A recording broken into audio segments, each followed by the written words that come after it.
Hello and welcome to the Punters Guide. What a Saturday of racing we have got. We've got the Northumberland Plate up in Newcastle and we've got the Irish Derby as well. Jason Weaver from ITV. He's already in Newcastle doing his preparation.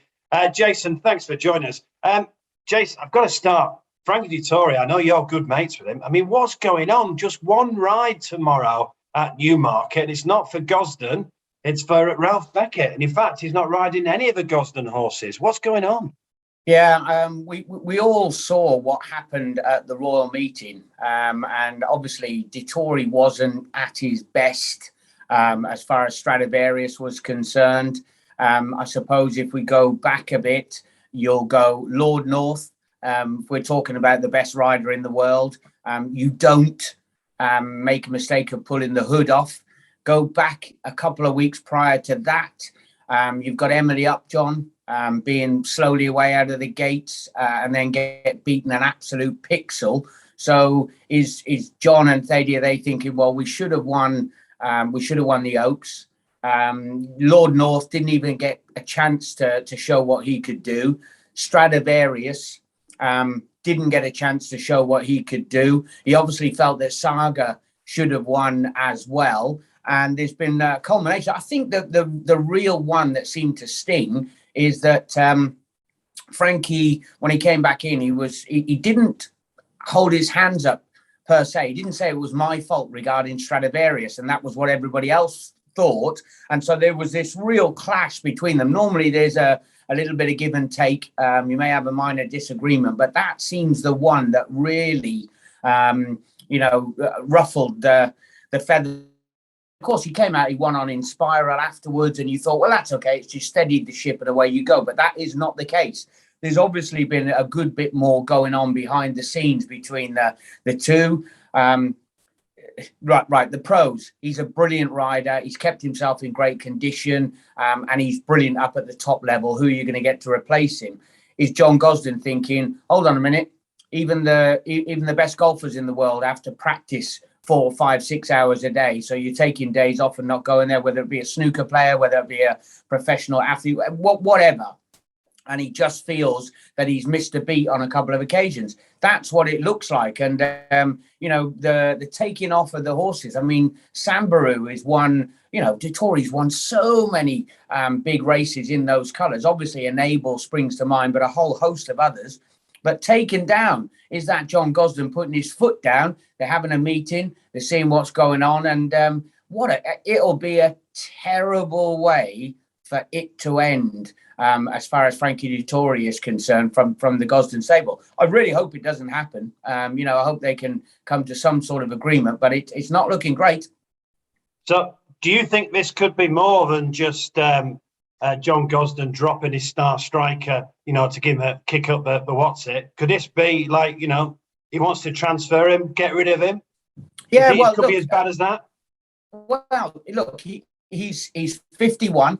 We know that anyway. He's coming towards the end of his career. I was lucky enough. I had a chat with him prior Royal Ascot, and just after we were openly talking, I said, so when is the Dettori farewell tour? Because I'm thinking there's all these places over the world, in Australia, China, Japan, Hong Kong, all of these places. And he said, I haven't ridden in South America. He'd obviously like to go to that part of the world and just have a little bit of a farewell tour around. I think it's only fitting. Somebody of his caliber and the class of rider sort of thing could be really, really big.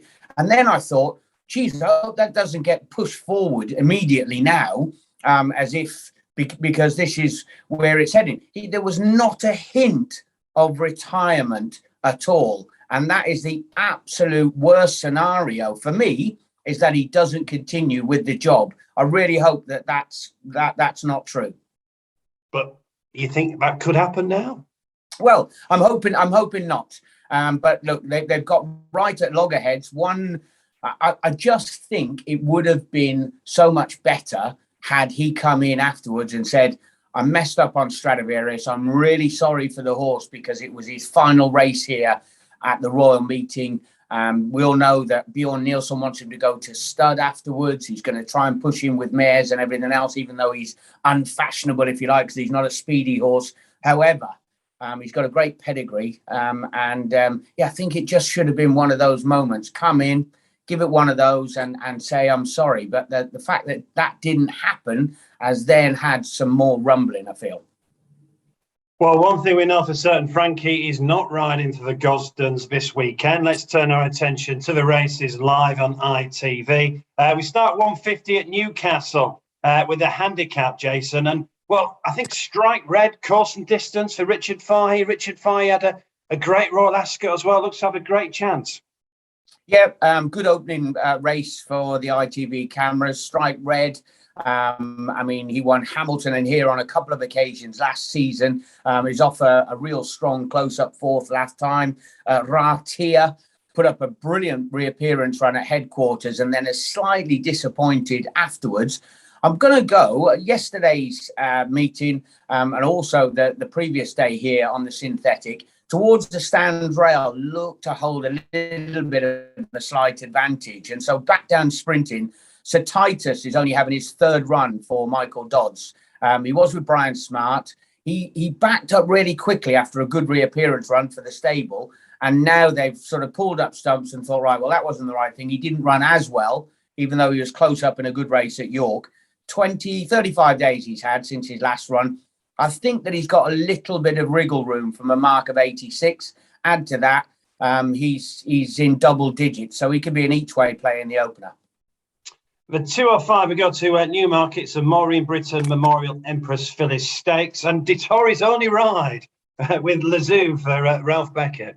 Yeah, and he was, was pretty impressive when winning at Bath. Never looked like winning until very, very late in the day. Got well on top. I'd love to see Absolutely Flawless run a big race. Laura Pearson, sort of her big horse. Jockeys all need a big horse to get you going. Buick was on board last time because Laura was suspended, but she previously won the Lily Agnes on her. We're a little bit unlucky, to be honest, at Beverley. Minnetonka absolutely bolted in. It's going to be a very, very short price favourite for Richard Hannon bidding to go back to back in the race. But again, young trainers coming through. You've got the likes of George Bowie, who's in absolutely flying form at the moment. And I think that Believing just slotting under the radar again at a bit of an each way price, nearly gave it away at Wolverhampton on last time out. Reared up, lost about 8 lengths, worked her way back into contention and got the job done. The team couldn't be any hotter.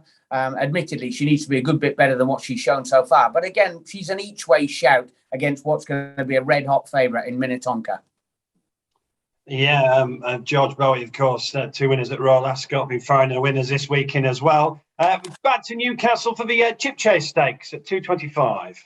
Yeah, some old favourites in here, haven't we? The likes of Glenn Shiel, who's got a real good record. Was he second in the Champions Sprint? Judicial got a good record here. Mondam Edge, he blotted his copybook. He didn't go in down at Ascot. Long way for Anthony Britton's runner to go down there and not go into the gate. So makes a quick reappearance, if you like. They're all the form is tied in. There are only 2 that I think are standout, really. Sense of Duty, when she managed to win last time, she got the better of Flotus. Flotus finished close up third in the Commonwealth behind Perfect Power. That's by some way the best form on offer, in all honesty. And given that she gets the 3-year-old Fillies weight allowance, she's got an absolute featherweight to carry against the older boys. So it'll be just about the lightest that Tom Marquand does at the moment as well, even allowing for the added weights at the moment. So he'll be working hard in the gym and on the bike and everything else. So she'd be the selection. I think she'll win. The one who's flying completely under the radar and ran well in this last year is Ainsdale. About 50s, ran really well for Carl Burke last time when it was in this race. Goes for Julie Camacho and the team, and they've got a good record when they take over sprinters. I don't think he's good enough to win, but if 1 or 2 of these, you know what it's like, typical sprinters against each other, he might just grab a slice of the action at a huge price. But Sense of Duty, the win bet. 240 of Fred Archer. Not many runners, but a really quality feel for the Fred Archer.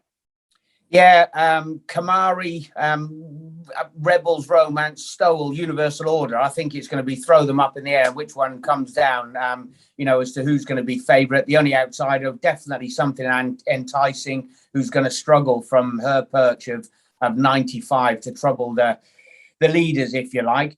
Now, Universal Order won this back in 2020. Again, it was a small field. And I think he was a little bit unlucky at Haydock last time. He gave away first run to Contact, who's a pretty decent performer, and he carried a big weight. And the only reason I think he'll have a leg up in here, if you like, Kamari, Rebels, Romance, and Stowell all like to go particularly handy, and he's the hold-up performer. So I think he'll be played fast and late. Small field, could be exciting to watch, and he'll be bidding to win this race for the second time. At 3 o'clock on ITV is the Northumberland Vase from Newcastle, and it looks wide up. Yeah, when you come back down through the grades, it's a little bit like the Air Gold, Silver and Bronze Cups, isn't it? You know, we've got horses in here rated 67 all the way down at the bottom, running for a pot of 38,000. I don't think you'll ever get a horse that rated 67 being able to run for that amount of money. So it just makes a little bit of a rick as far as where the prize money is divvied up, if you like. However, evaluation at the top. Remember Ted Durkin, brilliant jockey, now works for Sir Michael Stout. And there much longer if he continues to do this. He was Durkin Bloodstock, managed to get this one bought at the sales by Dubawi out of the Queen's Gold Cup winner. Estimate had been rubbish for Sir Michael Stout, shown nothing with a wonderful pedigree like that, has gone through the grades, 1, 2, 3, 4, rising all the time, could easily be listed class. And I think that 89 is a very, very underestimation of how good he can actually be. I think he's completely the class act in the lineup, and I think he'll go around on the bridle. He's far too good for these. And then the 3:15, the Criterion Stakes from HQ. Right, so here we go. We're going to be talking about the Frankie Dettori factor, aren't we? I'm sure he's going to be sat in the weighing room, glued to this one, or he may well have made the journey back home by then and be sat in his room throwing something at the television as Sunray Major and Lanacash go head-to-head as they come up towards the final furlong. Pogo's been in brilliant form, and he just got the better of Lanacash last time, but he did have a fitness edge. Now, Jim Crowley rode him last season at Doncaster when there had been a little bit of rain. He was rubbish, no good whatsoever. So do have a look at the weather. If there's been even a shower of rain and there's a slight bit of juice in it, he's no good. Given quick conditions, he's a different horse altogether, and he's got a wonderful change of gear. Sunray Major comes with a massive ticket all the time because he's got a wonderful pedigree, but I don't think that he's by any way stretch a superstar from that outfit. Lanacash would definitely give you a big run for your money in here. Lanacash for Jason in the Criterion Stakes. Then we move to Newcastle for 3:30. The Northumberland Plate, one of my favourite races, the Pitman's Derby. It's wide open again. I mean, you've got Trushan, Jason. Great to see Trushan racing this, but it was only sixth in this race last year. Yeah, he was a little bit disappointing in it last year. I'll wind it back to the days of black and white television. I was lucky enough to win this on quick ransom for Mark Johnson. I remember riding out in the morning with one of the head lads, and we said, you know, what's he doing running quick ransom over 2 miles up there? He wouldn't get 2 miles in a horse box. Sure enough, he went and won. Who should I be questioning the winning most trainer in the world? And but yeah, it's a great race. It'll be absolutely heaving there. Massive turnout. Love the local people. Knowledgeable, good fun, and they love their racing and know how to enjoy it as well. So I hope Trushan's a better model this time round. And, you know, some horses go better for different jockeys. And Reese Clutterbuck, he was a young £5 claimer, good rider, don't get me wrong, but Holly Doyle getting the leg back up, fresh off her French Classic success. There are a lot of ticks in the right boxes. I can tell you that there are a few people going all the way down the bottom with Solent Getaway at an each way price. He's one of two in the lineup for Hugo Palmer. So if I was going to have two stabs at it, I think I'll go one at the top being Trushan. I think he's the win bet. I do think he's the class and he can get away. But Solent Getaway is definitely flying under the radar at an each way price. And then we have the Irish Derby at 3:45 from the Curragh. We've got the third in the Epsom Derby from Westover. We've got the Oaks winner in Tuesday. Ian O'Brien's got such a good record in this race, bidding for a 15th winner in this race. How do you see the Irish Derby, Jason?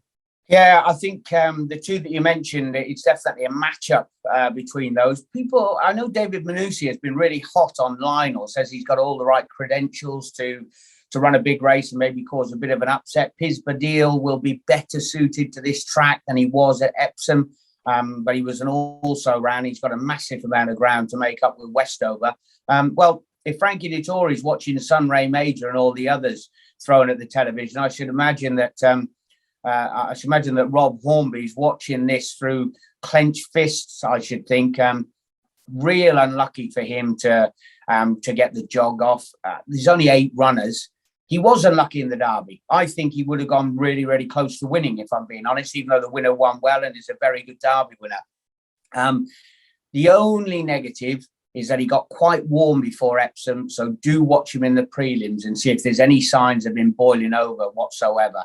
He was unlucky not to win the Derby, whereas Tuesday was very lucky to hold on in the Oaks, I feel. So probably a bit fortuitous. However, it was only her birthday, her 3rd birthday. She was a very late foal when she won on Oaks Day. So she definitely can improve as a physical as we go forward. But no, as is the nature of the beast, sometimes it can be painful. And for Rob Hornby, I think it's going to be a shocker as Westover goes striding clear up the hill at the Curragh.